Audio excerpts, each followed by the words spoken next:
ဒီလေလံကားက Nissan Mera 2012 engine power 1.2 ရှိတဲ့ AC ကားဖြစ်ပါတယ်။ Mera တွေက A grade standard model မျိုးစားပေါ့နော်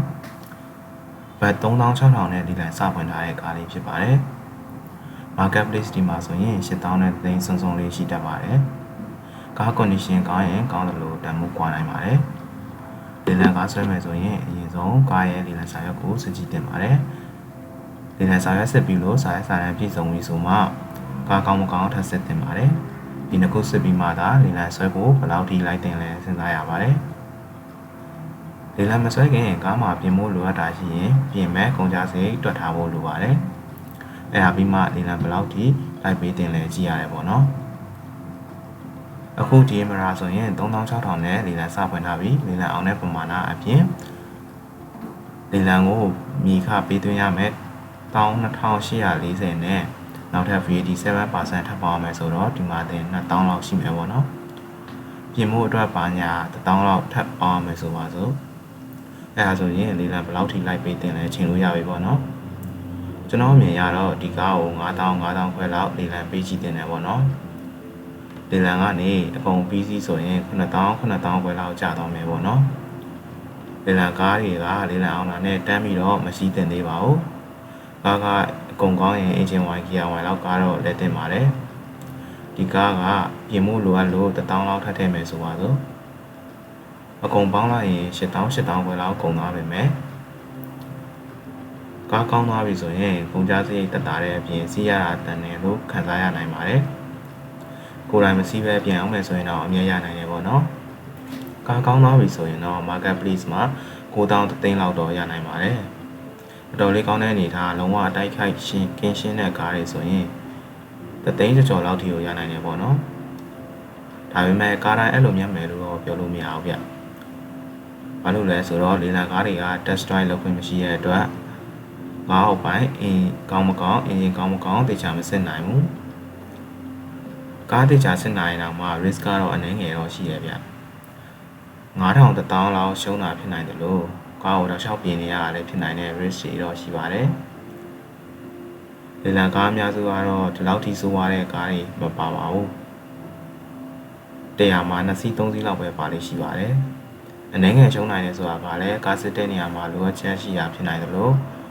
လေလံမှာစစ်ဖို့မလွယ်တဲ့ကားအောက်ပိုင်းတွေချောင်းလည်းဖြစ်နိုင်ပါတယ်။အဲအားကြောင့်လေလံကားဝယ်တိုင်းဝယ်ရတာတန်တယ်မြတ်တယ်ဆိုပြီးအတိအကျပြောလို့မရပါဘူး။အများစုကတော့ဝယ်ရတာတင်ကြပါတယ်နောက်ထပ် Nissan Mera 2012တစီးနဲ့ထပ်ရှင်ကြည့်လိုက်ရအောင်ကားမော်ဒယ်ကခဏကတစီးနဲ့အတူတူပါပဲ E grade standard model 1.2 engine power CVT မျိုးစားပဲပေါ့နော်ခုနကတစီးကလေလံကစစ်စစ်ချမ်းအရာကားပေါ်ကြီး engine ကအတွင်းကနေကကျင်းတဲ့ပွင့်စီပဲရထားပြီးတော့အခုသွားကြည့်မဲ့တစီကကားဘော်ဒီကျဲတဲ့ပွင့်အင်ဂျင်ခန်းကျဲ3ပွင့်နဲ့အတွင်းခန်းကျဲ4ပွင့်အထိလေလံ5စစိချက်ကနေပေးထားပါတယ်လေလံဖွင့်တာကလည်း3000နဲ့ပဲစဖွင့်ထားပါတယ်ကားဘော်ဒီကျော်ကလည်းခုနကတစီထက်တော်လေးတန်တယ်ဗျကျွန်တော်လေလံဆွဲဖြစ်ရင်ခုနတစီထက်ဒီတစီကိုရွေးချယ်မိမှာပါနှစ်စီးလုံးကစားရစားတန်းအကုန်စုံနေပါတယ်အနေထားရဆိုရင်ဒီတစီးကပိုတန်တယ်ပေါ့နော်ကားတွင်းကကြတော့ဒီတစီးကကြီးလို့မရဘူးဗျ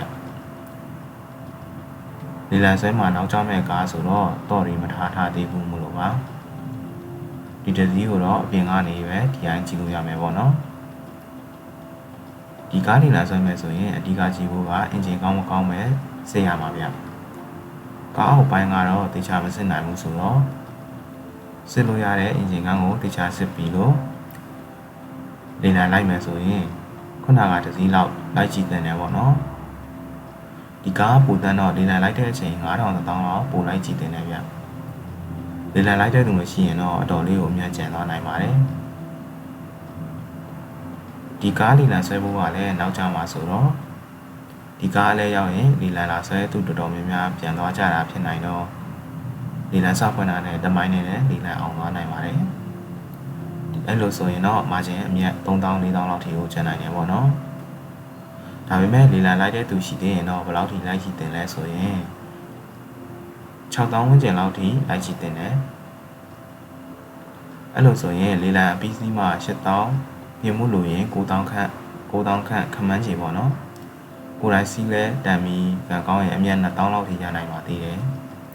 ဒါပေမဲ့ဒီဗီဒီယိုကြည့်နေတဲ့အချိန်ဆိုရင်တော့ဒီကားတွေကလေးလံမှမရှိတော့တော့ပါဘူးနောက်ရက်ဒီမှာလည်းဒီထက်တန်တဲ့ကားတွေအများကြီးလေးလံရောက်လာနိုင်ပါတယ်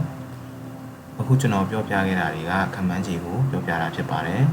လေးလံကားဝင်မယ်ဆိုရင်ကိုယ်တိုင်တေချာလေးလာပြီးမှဝယ်ယူစီစဉ်ပါတယ်ခင်ဗျာကျွန်တော်က Xiao Auto မှာကိုကျော်လာဟင်းဖြစ်ပါတယ်ခင်ဗျာမိတ်ဆွေတို့သိချင်တာတွေရှိရင်လည်း comment မှာဝင်ရောက်ဆွေးနွေးလို့ရပါတယ်ခင်ဗျာနောက်ထပ်လည်းကားနဲ့ပတ်သက်တဲ့အကြောင်းအရာတွေ share လုပ်ပေးသွားမှာမို့လို့ Xiao Auto ကို like follow and subscribe လေးလုပ်ပေးသွားပါခင်ဗျာအဆုံးထိ like ပါကြည့်ရှုပေးတဲ့အတွက်ကျေးဇူးအထူးတင်ရှိပါတယ်ခင်ဗျာ